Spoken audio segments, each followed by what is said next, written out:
Okay, and today we're going to be talking about interior design and how an architect and an interior designer collaborate to generate wonderful projects. And with me, I have designer extraordinaire, Marianne Brown, owner and founder of W Design Collective, who does exceptional work. We've done many projects together and have a good time doing them. A little introduction to her. She's been doing this for over 10 years, 11 years. Yeah. Quite a while now, has done many, many projects. And let's start with this question. What inspires you? Oh, how people live, for sure. Like, and the way that we feel in the spaces that we're in. I think it's actually important. I think one of my struggles has been with interior design that maybe it's like worldly, it's kind of like lacking a spiritual nature. It's just about like money and Showing ego off? and showing off. Yep. And that's really not who I am. So I've questioned, like, why am I interested in interior design, knowing that that's not really the things that drive me. And I think there really is like a deeply spiritual nature to our homes, especially like, but even like hotels and restaurants, like it matters. Like we are drawn to spaces that take care of us by being well designed and well planned out, and it changes the experience. I think it's important. Love the answer, because that kind of reinforces the idea of a completely cohesive space. It's like taking the idea of all of creation and the earth and how balanced all of the parts are to create a magnificent whole, and how we feel in nature. And it's that same sort of thing. And can we create that same feeling for our spaces? And the order and the hierarchy and the form and the color and the scale and all of it, can we bring that to our dwelling spaces? Yeah, I love that. That said, since we're here at Timeless Homes, Marianne, when someone comes to you and says, what's a timeless house? I want a timeless house. We hear it from everyone saying, give me a timeless house. What does that mean to you? It's something I think about a lot, and I would say authenticity. If the house is authentic to the people who live there, the surroundings, to history, it's gonna stand the test of time. Easy as that. Okay. I like it. How do you feel about that? How do I feel about that? Yeah. You want to know how I really think about it? So here's what I'm thinking. And not to yes, offend, I want to know what you really think. not to offend anybody out there, but I'm thinking to myself, if I live in the backwoods, Louisiana, and I'm on the bottle all day long, and and this is and I'm wrestling alligators, and I live on the bayou. What is my authentic house? Oh yeah, I can see it though. Can you see it? Can you see it? But when you go to New Orleans and stuff, one of my favorite cities in the entire planet, in the French Quarter and stuff. Yeah. Love that place.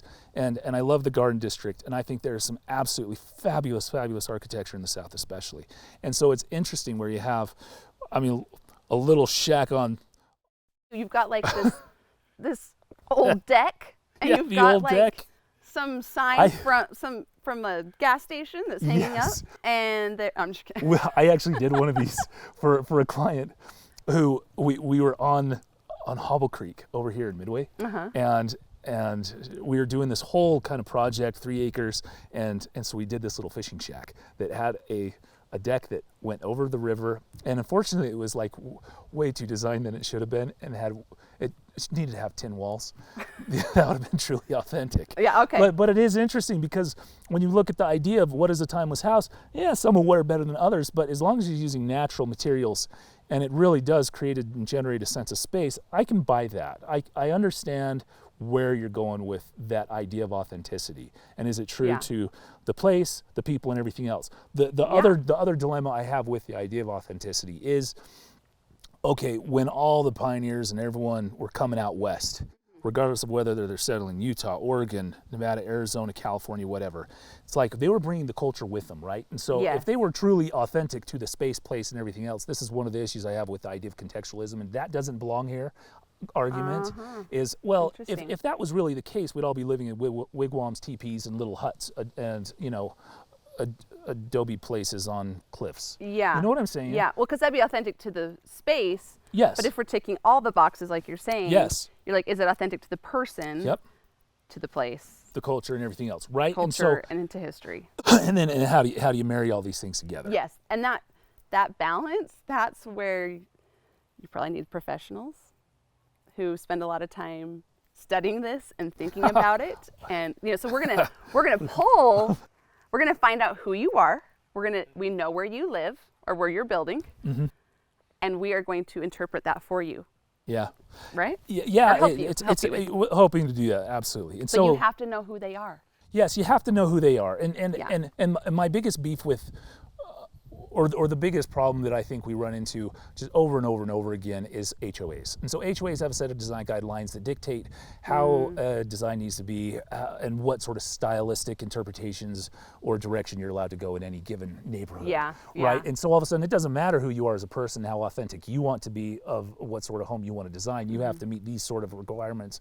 And so now you're stuck in a particular mode and you're trying to force yourself into this, and it becomes a little, a hodgepodge. So anyway. Yeah, you have more limitations than I do. Even as you're saying this, I'm realizing because I can make the interiors, okay, so maybe we have to fit the HOA, like somewhere like Phoenix or something where maybe the homes look more uniform. I can help on the interior side, bring them out through the furniture and the window coverings and the lighting, but your hands are tied more so on that. Yes, so I'm jealous. I am very jealous. I wish I was an interior designer. And the reality is I have learned over time I am not an interior designer. I can do some interior architecture in terms of fully resolving spaces with moldings and that type of stuff, but in terms of picking your tile and your paints and all that type of stuff, not your favorite. I'm going to leave to a professional like Marianne. I would come up with something very average. Yeah, and I am not an architect, although in my head I am an architect. So without the skills. Without the skills. So where do you fall? Where do you fall short of being an architect? And this is the differentiation. And speaking of the idea of what we're trying to get across to everyone today is the collaboration between the two. Yes. You want to jump into that. If we look at a Venn diagram, right, and it's like duties of designer, duties of architect. Mm-hmm. Where do those overlap? And when should you be brought into the process of design? Yeah, so I think I want to be part of the conversation of the flow of the home, the sizes of the rooms, like the concept, but where I'm like, peace, I'm out, is the math, the structure, the engineering, once it gets down to the nitty gritty of just cleaning it up and making sure that the stairs fit, making everything actually fit. I'll draw it and I'm like, okay, put stairs here. I don't know exactly how they're going to work with the ceiling height and the... Sorry, I shouldn't be laughing this much. This is hilarious. And so this is what drives us nuts about you interior designers. Here, she'll get a plan. So just some experiences while we're having fun here. We'll send a plan set out. Hey, review this before our next meeting. Come back with a bunch of notes and just make this fit somehow. Yeah. What do you mean make this fit somehow? Here are limitations, and this actually physically cannot happen because I know you can make it work. I know you can make it work, and all of a sudden it becomes this negotiation. Well, if we change the wall here and this wall and this window and this floor and then the ceiling height and then this, now we can actually make this work. Yes. Yeah, you're thinking on a lot of different levels than I am, but I'm just like, this would look amazing, and this is the flow I want. Yes, and I want to leave it there. So that is where you lose me. But I would love to be an architect. I'm about ready to in theory. I'm going to drop kick you right now, out over that wall. and so I want you to drop kick me over a wall. Okay. And say, here's where you totally screw up, because you've gotten projects of mine after the fact. And too far into the process. We talked about this a little bit, but what is your biggest pet peeve from architects that they get wrong all the time? Yeah, I definitely think it's the scale of the rooms, the hallways, the spaces. I don't know. I think this is where the envisioning the furniture and having a really good understanding of the furnishings comes into play, because where I see it the most is in the primary bedroom suite. I don't know why we make those big enough to have an entire living room furniture set and a bed and side tables. And then there's also still a foot after the side. I mean, it's just like, it's these extra feet here and here. And as a designer, we're like, what are we going to put there? And it's too gracious. It's too like. So you get them there where they're too gracious and not gracious enough most frequently. Yes. I actually think it's rare that a house that feels not gracious enough, like it just is cozy. We can layer it. We can make a lot out of that. Mm-hmm. How about closets? Yeah, closets, they're either too small or too big. It feels like no one could get those ones right either. Well, if you were to define perfect dimensions of a master closet, what would that be? Oh man, it totally depends on the client. Okay. But that's the question that sometimes doesn't get asked. They're like, here's what I normally do. I do like a 9x10 closet or something. Like I feel like every architect kind of has their standards. Yeah. And they vary depending on the architect. And Yes. I'm like, this is 100% client driven. Because some people are like, we don't care about the closet. We care more about the bathroom. And sometimes I'm like, did anyone ask you this type of thing? So that's where the right questions get us the right house. So speaking of right questions to right house, we've been working on a project together, and we've got a couple drawings, and I think it'll be really interesting just for everyone to see just how our design process has gone from, one concept to another concept, and it will change again as we continue to refine the house, but we've got, we think, to a pretty decent spot, and we can talk about and work through how that has happened. So that should be interesting. I like that. And we can talk about some of the things through this with that. Okay. Okay, so I'm going to do a little quick orientation of the project so everyone can just see what we're talking about. It's a courtyard home with a pool in the center, and so this space would be the courtyard. This is the front of the house. We have a garage over here on the right. We also have a garage on the left, which is a double deep garage. And the entry space, because the pool, we're trying to figure out how we get a bathroom over there that people can get into. The master bedroom is way up on this end. It's a really weird site in terms of the setbacks, and so our parameters are pretty constrained and very, very tight in terms of what we can and can't do. And so in the end, having these spaces in these particular locations seem to work, but their present arrangement was not very good. You can see where the kitchen is. You can come in through the mudroom over here, and you've got this mudroom down here with the little janitor closet and a TV room, a little dining nook, and then this entry which has a staircase, and then that bathroom elevator and this piano room, dining room thing. And this is exactly what Marianne was talking about earlier about, okay, the spaces are all there, but they're not quite all right. And it is true, they never felt or sat right with me either. Yeah. But in terms of orienting everyone for the project, I had gone in with, here's some basic ideas, and part of my process is I want to make sure everything can fit, right? Right. So goal number one, do the spaces fit in the overall volume that we are playing with? Yes. Okay, so what this does is it shows, yes, the spaces fit. They may not be properly associated with each other, but they fit. Yes. So you went in with the client, did a walkthrough, and what did you glean from that you came back to me and said, oh, Clayton, by the way? Yeah. We did a walkthrough of their current home because they wanted me to see how they currently lived and their spaces.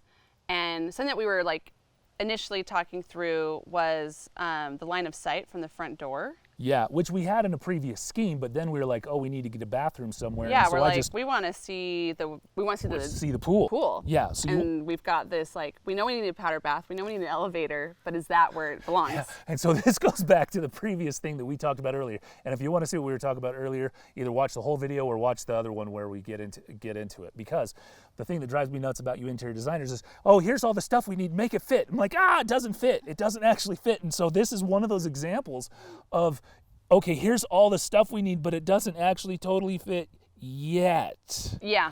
And the dining room, like, I kind of felt like it was a little gracious on the sides, which isn't necessarily a problem, but I felt like we could move things. We have some spaces where they can move around, shrink, grow. Instead of being vertical, maybe we run it horizontal, but like it's really like, it's like Tetris. Like, okay, we have our structure, we have the box it all needs to fit in. Yeah. But we're talking through. Yeah, but even the parameter, or that box can shift ever so slightly in order to accomplish these other space needs, except it can't go outside that little dashed line. Yeah. Down at the bottom of the house. Yes. Yeah. And obviously we're looking at windows, like what's our best view, where are the windows, and the exterior as well, like how the exterior and the interior all relate to each other. Go ahead. Because to this point, we have not, as of yet, with the client, I haven't really sat down style, right? And so I have with them is like, what sort of style? I mean, a couple pictures, but not really. So a real good point to everyone who's listening: when you come to come to the show, as it were, and you want a house designed, come with some inspiration photos so we have a really good idea of style. Because once we have an understanding of where you want to go stylistically, whether it be neo-colonial or neo-Tudor or craftsman or whatever it is, then we have an idea of how these rooms should relate to the outside. Yes. Yeah. And window placement on the exterior, and I think you agree with me on this. Let's find out. I like to get the exterior right first. Yes, the exteriors first. And then let the interiors go to. That's why I love this woman. Oftentimes, not to bag on interior designers, but oftentimes it really is just an inside out, or just a functional, and how can I make this space really cute, and just putting the outside as a secondary element to what sort of spaces you can create on the inside. Yeah, and that feels crazy to me, that you wouldn't make the exterior of your home is prime. The prime priority. Yes, it really becomes a relationship between both in and out, and that in becomes a reflection of the out. It goes back to your spiritual discussion earlier about what inspires you. Yeah. Right. Yes. And so what we're looking at, the windows are the eyes to the house, right? And what is behind that, and what sort of complete resolution of the room is what you're looking at from the outside. And so it's almost like looking into the soul of that person or the house. And when you can see, you really can see it in people's eyes when you're talking to them, how at peace they are with themselves or with in life in general. You know, you walk up to a friend and they're having a really distressed day, you can see that. And that means that behind those eyes, there's some sort of chaos going on that you want to help resolve and put together, and everything in its place, and everything has a place, right? Yeah. And so it's the same thing with the house. And so you're outside as the spectator, right? And we want to make sure that the outside is resolved. We look through those windows, and what we're looking through is a well-ordered and composed composition. Yeah, you use that term resolved a lot, which I really like. Yeah. Because I think what you mean by that is, I think people feel like, okay, we can get the exterior right, and then the interior is going to suffer because of that. Or they're like, well, we can get the floor plan great, and the exterior, like, sure, that window's a little weird, or this is what, but we wanted the interior right. And it's not resolved until we have checked every box. The exterior looks amazing, and the interior, and it can be done on any lot with any parameters. Yes. Believe you me, you do not stop until you get it right. But it has to resolve, and I think that's where people kind of leave it. I think we only have so much time, so much money. Yeah, you give up. And you're like, oh, it's good enough. Yeah, I do think there's a lot of good enough out there. Yeah, but is there a place in any given design where something actually is good enough? Yes, absolutely. Because there is a limit to time and money, and you have to do what you can with what you're given. Yeah. I think where I get really frustrated is usually when you and I are brought in, people do have the resources to resolve their homes, and I think that's like a really amazing thing, and I really don't like it when it still doesn't get done.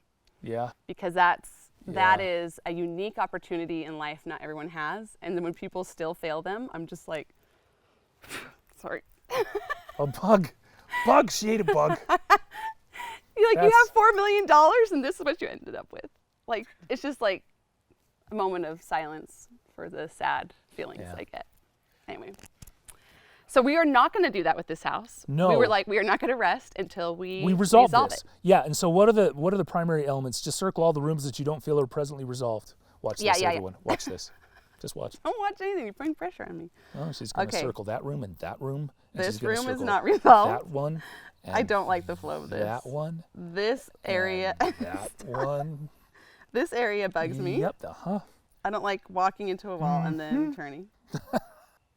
It just wasn't ready. Yeah, it wasn't. This is not good design, and not that you weren't done. No, But that is a wasn't. bad. So Sorry, that's- so just so everyone knows, I 100% agree. And Yes, it wasn't, it's not like I was telling you Yes. something you didn't agree with. Yes, and so it was the goal with this was, okay, we fit all of these things, and here is a way that we can fit them. Now, how do we actually do this right? Yes. What were some of your thoughts or ideas that you shared with me in terms of trying to create some spaces? Well, the client didn't want the dining room. That wasn't as important to her. Right. And to both of them. They had showed us an image of a hallway that was all windows. And so I think they really wanted windows or more openness towards the pool, and definitely wanted that line of sight. So we knew we had to change that. That means we have to locate the powder bath somewhere else.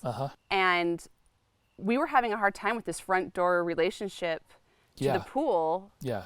And still getting things where we wanted them to. So we started thinking about where else can we put the front door. Yep. You also, another thing you had mentioned to me was, is there any way we can reorient the kitchen? Is yes, there and any, we were like, the kitchen needs to be, we need to kind of keep working on that. Yeah. Is there any merit to reorienting things and pushing some things around? Do we really want to walk in and have to go into a mudroom without actually walking through the mudroom from the garage?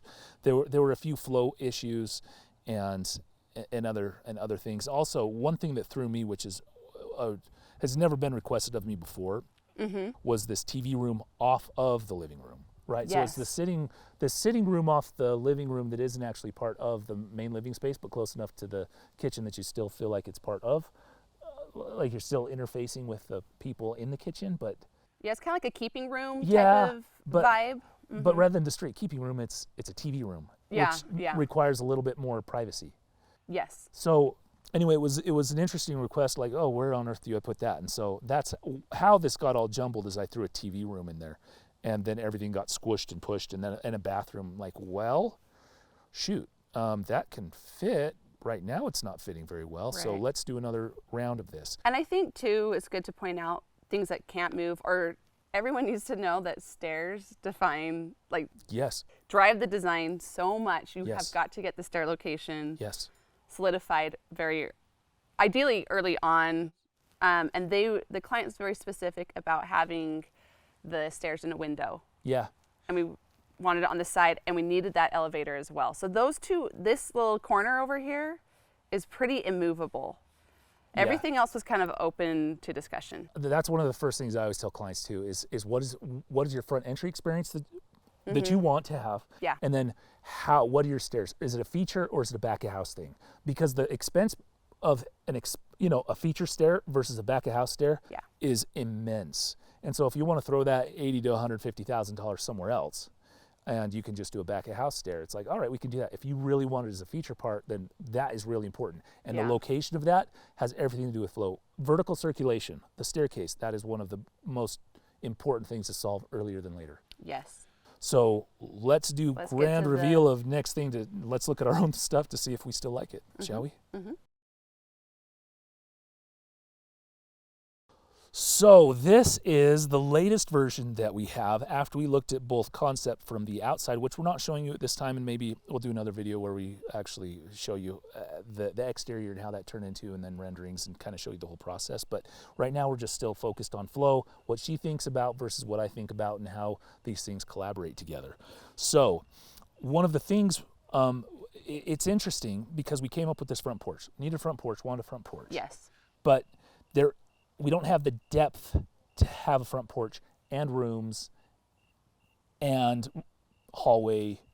And so now what? Yeah. So we stole that front room, turned it into a porch, and after looking at trying to enter this way, right? We had a door here. Yes. But what was our biggest beef with that? That's a good question. I can't remember. I'll tell you what your biggest beef was. Well, I know what the beef was, but it feels like it went away. It sort of did go away because it's interesting. This is how the design process goes. We had a room and we had that hallway that you're talking about in the back. So part of this was we had this hallway here in the back. Yes. And so we had a dining room up here, and with the door going into the dining room, it just felt like you had to go all the way around to get over here. Yes. Right? And so Yeah, I didn't like that as you came in, you felt like you should go to the left. Go to the left rather than to the right. Rather than to the right, to where the family. Which goes back into how you approach design, which is this feeling, right? And so and we're training people, like, the house should speak to you. Like, it should tell you what to do. When you walk into someone's house and you're like, everyone's been in one of those houses where you just kind of stand there and go, where do I go? What's happening now? You cannot tell what's happening. Right. And that can be intentional too. Right. There's a place. But I did not want people to walk into this house and feel like the house was pushing them up the stairs to the private area of the home where the bedrooms are. Like, right. I wanted them to feel like, here, come into the kitchen, come into our, that's usually where people go, is the family room, the kitchen area. And so that was why we had changed the door, that you would come into this entrance and yes, you would meet a wall, but you go, okay, I'm in the entryway. I'm going to hang out here. I'm going to see this beautiful art that I walk into, and then I'm going to turn to my right. Maybe I should draw this. Okay, sorry. So you come in and your eye rests on the beautiful cabinet piece or something. And then you're going to turn to your right. And then the flow is going to take you this way, like through the house, or like down this beautiful hallway and around. You can go to the left too and go up the stairs. It's kind of, this one feeds both. Yes, so this one feeds both. And the first one that we had was so awkward. And because there were a few things that you had mentioned earlier that the client wanted. We want this long hallway of windows. So you have these different design parameters that are beginning to drive any given design. Yeah. Right? And so you begin to put these parameters into your design, see how they begin to interface with each other, and if they actually function, flow, or don't even work. Yeah. And what we found out and discovered in the end is some of these things were incompatible with each other. Like that grand hallway, it's like, yeah, we can still have all of those windows, but it won't be part of a grand hallway, at least not on this level. Yes. Which we were able to achieve in the upper level. Yeah, but we do kind of have this nice hallway with the windows. It's just on the front of the house. Yes. And then we still have this nice big area where the piano and the chair will be sitting, and it'll look out to the pool, and it'll have these windows. It'll be like floor to ceiling. It'll be beautiful. So I don't feel like we aren't losing the intention of what the client wanted, which is this beautiful, space full of windows that's open, where you're seeing the pool and feeling that indoor-outdoor connection. But it's just not done in a hallway in the same way that maybe they had initially thought was a good idea. Yeah, once you see the outside, you'll begin to understand this porch better. We still have that hallway, and look at that axis line that goes all the way down. It's interesting because what we started to look at was the sequencing of like archways or gateways or framed openings, right? Yes. And so when you begin to look at something from a classical perspective, and you go to any sort of classical or historic chateau or palace, and so you have room, door. There's no such thing as a hall, and so when you've gone through one of those, there's no such thing as a hall, because you just go from room to room to room. And in order to still bring some of that historic feel, that framed opening, so you're walking through a sequence of frames, the way we play with that in this design is those two little nubs right there, which we can make framed openings, and also this one. And so we got frame, which take you into each sequential space, and that's how you begin to resolve and order space, right? So what do you think about the relationship of the kitchen to the dining room now, and the TV room relative to how it was before? Yeah, so this dining room, might actually end up being a homework room or a study space. So this is going to be a flex room, possibly. And so I like that we closed it off. I think that allows it to be a lot of different things. And we might change these openings depending on what the client decides. But I like that we walked on this beautiful hall, and then the orientation of the kitchen kind of helped you, I don't know what I want to say there. You're so stupid! You're stupid! I'm just kidding. Sorry. Keep that in. Keep that in. Keep the abuse going. I just wanted to see if I could get someone to laugh. No, I just... But yeah, the kitchen, they wanted 2 islands, and they wanted a drink area, a place to serve. Yeah. And we were struggling with, fridge, freezer. We have the stove area. You need all this space to the side for your cooking needs. Then the sink goes in the main island. And so this little bar here, this is going to be, I think, our favorite. Yeah, it's the client's favorite spot, and is really going to get a lot of function out of that. We switched the nook from the left side to the right side. Which works. And this door over here goes out to like a little garden area. Mm-hmm. And the pantry. So I think we have a really nice flow. And I get really tired of seeing your typical setup in new homes, especially where it's the range wall, the island to the living room. Everything's just like stacked. And I like that we kind of have created a room without wall, like because the direction of the kitchen is horizontal. Mm-hmm. And then the living room is this direction. Uh-huh. In a way, I think that creates a feeling of like it's cozier and not just like stack, stack, stack, stack. Yeah. Does that make sense? Yeah, I think that makes sense. And we hid the elevator and the pool bath all the way out in its own little pocket. We still have a really beautiful stair that we're looking at, even though it got, I guess, one visual layer recessed from things. Mm-hmm. And the TV room is still essentially where it was, but a little bit more intimate. We're actually coming into the mudroom and then up into the kitchen. And overall, this is what we'll present to the client, see how they like it, and see where we go from here. Yeah, we actually haven't even presented it yet, so. No, I know. So this will be interesting for all of us. Maybe we failed. I don't know. Yeah, maybe we totally failed. I think they're gonna be really happy. I think this is moving along really well. So if you go back to the original thing that we saw earlier, you can really begin to see the difference between the two. Yes. So we will continue this and other fun little design exercises so you can see what we do in our profession. And I guess the overall value that we're bringing to you as our clients. And I hope you enjoyed this episode. Thank you, Marianne, so much for being here. If people want to follow you, where should they go? How do they follow you? W Design Collective on the gram, and then www.wdesign.com. Yeah. There's a lot of W's. And yeah, you can find us pretty much everywhere, just not TikTok. Okay. We haven't gotten on that trend yet. Haven't got on that one yet. Yeah. Maybe soon. So anyway, Marianne Brown, everybody. She's fantastic. Love her. And thanks for joining us here at Timeless Home. And you can follow us, me personally, at just Clayton Vance Architecture on Instagram, Pinterest, and all the other stuff that there is. And join us next time. We'll see you later.